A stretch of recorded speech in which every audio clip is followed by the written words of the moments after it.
Hi, welcome to my channel. My name is Sharon, and this channel is going to be about my experiences with a narcissistic husband and also a resource and help for people that are going through the same thing that I am. You know, at the moment I'm separated from my narcissistic husband, and my children and I are trying to deal with the abuse that he's inflicted on us.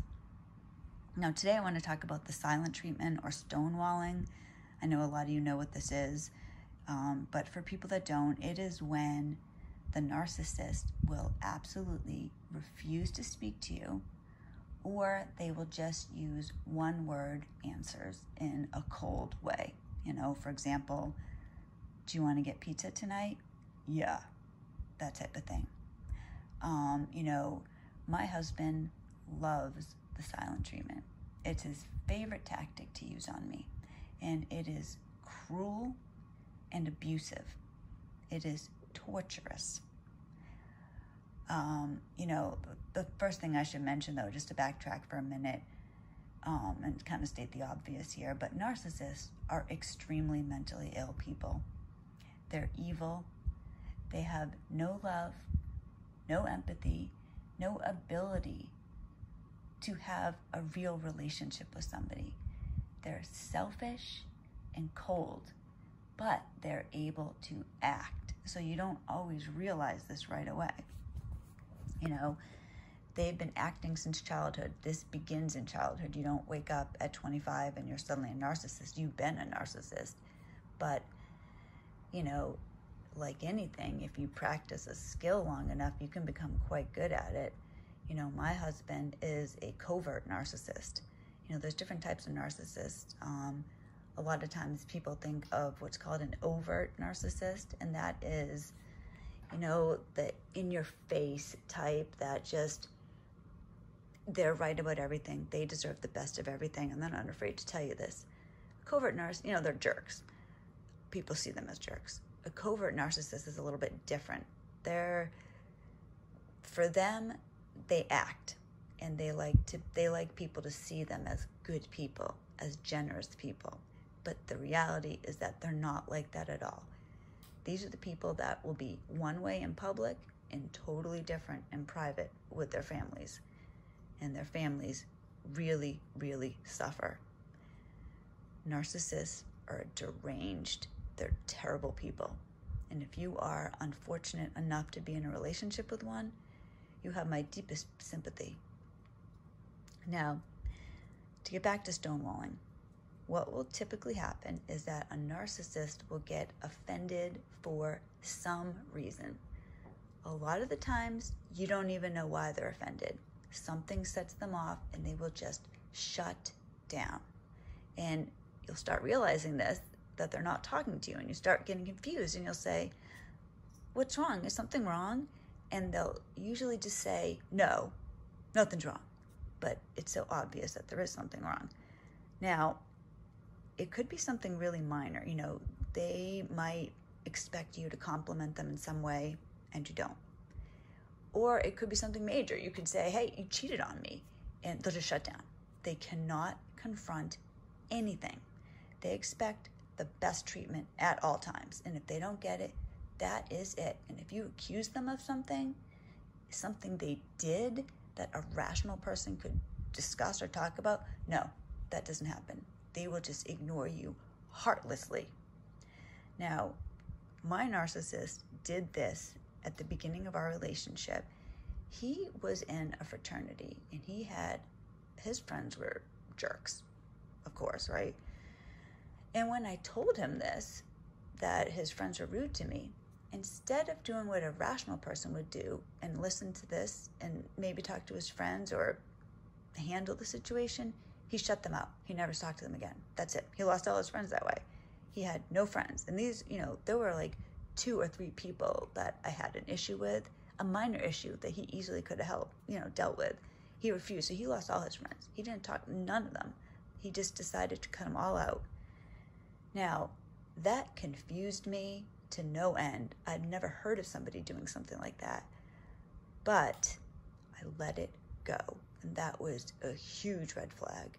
So if you see somebody do that, do not do what I did and ignore it. Because later, not too much longer actually, he did it to me. But we were married, so we were living together, and I'm going to try to explain how horrible that is. I, at the time, was so naive. I just wanted to be a good wife, a loving person. I loved my husband. I wanted to treat him right. I would do anything for him.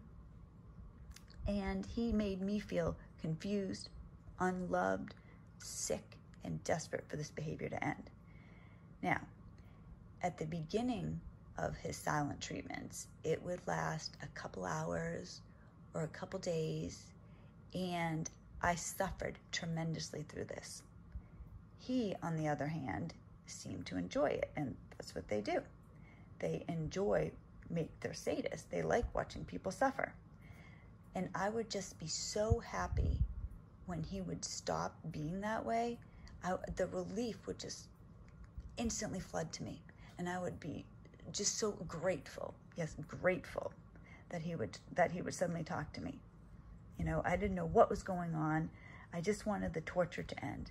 And when the narcissist decides that you've suffered enough, then they will suddenly act like nothing happened.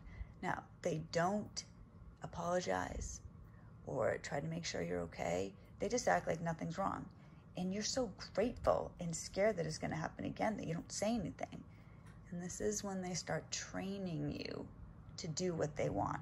You know, this is when you start walking on eggshells, afraid to upset them, you know. Now, as the relationship progressed, the silent treatment would last longer and longer. In my case, 7 months was his record. 7 months, right, of him acting like a complete jerk to me. But at the time, he would be extra nice to the children, because this is what they do to punish you. They want to torture you.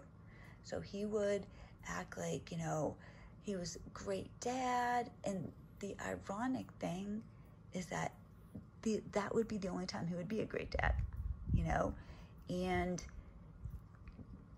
later, it turns out, like I said, first he would ignore his friends, then he started ignoring me.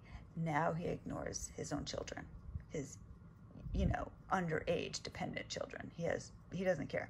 It's only about him.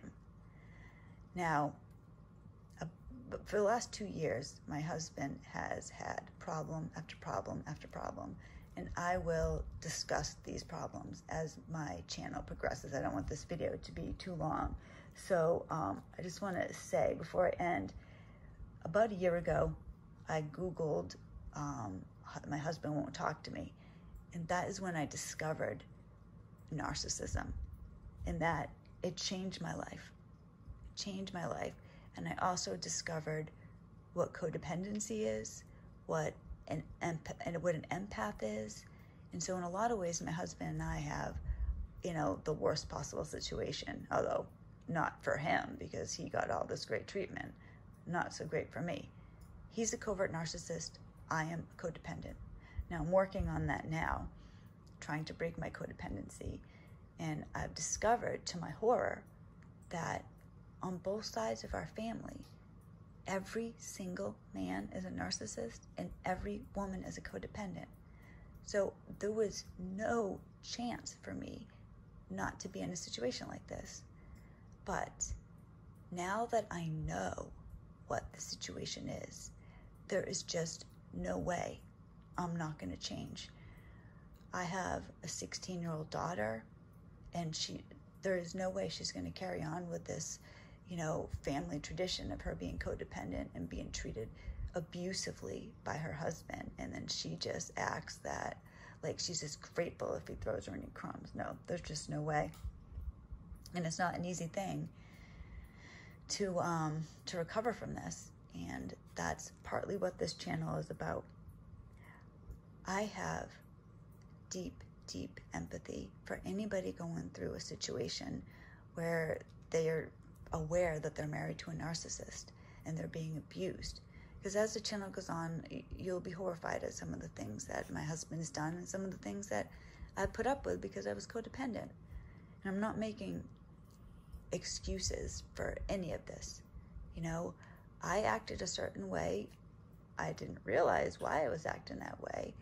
Now I know better.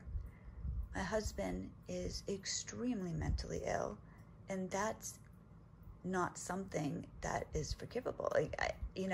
Some mental illnesses, I realize, there's nothing you can do about it. In narcissism, there is. It's just that narcissists would have to admit that they're narcissists, and they're just not going to do it. So I don't give him any excuses for the way that he treats me and my children.